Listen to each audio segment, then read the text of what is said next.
ఉచిత IVF IUI consultation, ఉచిత ultrasound scan. 49 అంటే సంతానం, 49 అంటే సంతోషం. సోనియా గాంధీ గారికి కూడా నేను ఒక ఉత్తరం రాస్తా ఉన్నాను.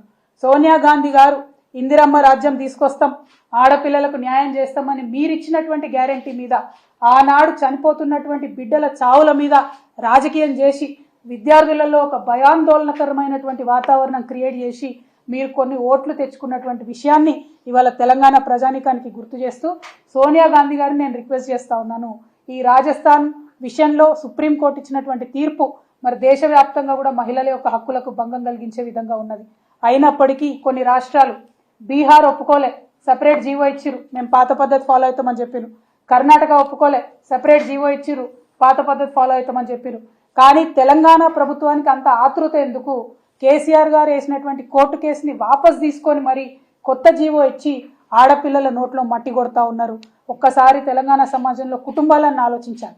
మనం ఆడపిల్లలను చదివించడానికి వెనక ముందు అవుతున్నాం. కానీ ఏదో కొంత ఉద్యోగాలు వస్తాయి, గ్యారంటీ ఉందని చదివిస్తూ ఉన్నాం.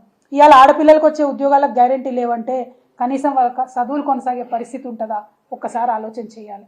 కుటుంబాలు, అన్నదమ్ములు, అక్క చెల్లెలు అందరం కలిసి ఆడబిడ్డల కోసం, ప్రత్యేక హక్కుల కోసం కొట్లాడేటటువంటి సందర్భంలో ఉన్న హక్కులను కాలరాస్తున్నటువంటి ప్రభుత్వాన్ని దయచేసి నిలదీయవలసిందిగా నేను ఆడపిల్లల్ని, ముఖ్యంగా కుటుంబ సభ్యుల్ని, ఎందుకంటే మా హక్కుల కోసం మా అన్నదమ్ములే కొట్లాడాలి, మేము కొట్లాడుకుంటే ముంగటపడం, అందరం కలిసి కొట్లాడితేనే ముంగటపడతాం. కాబట్టి ఇది చాలా దారుణం, చాలా అన్యాయం. కష్టపడి పరీక్షలకు ప్రిపేర్ అవుతున్న ఆడపిల్లలతో అన్యాయం జరుగుతుంది. కాబట్టి తక్షణమే ఆ జీవోను వెనక్కి తీసుకోవాలని చెప్పి రేవంత్ రెడ్డి గారిని డిమాండ్ చేస్తూ, అట్లానే సోనియా గాంధీ గారికి కూడా ఉత్తరం రాయడం జరిగింది. జాతీయ స్థాయిలో దీనిపైన మీ స్టాండ్ ఏంటి? తెలంగాణలో ఇచ్చినటువంటి జీవోని వెనక్కి తీసుకోమని రేవంత్ రెడ్డి గారిని మీరు ఆదేశించవలసిందిగా సోనియా మేడంకి నేను ఉత్తరం రాస్తా ఉన్నాను.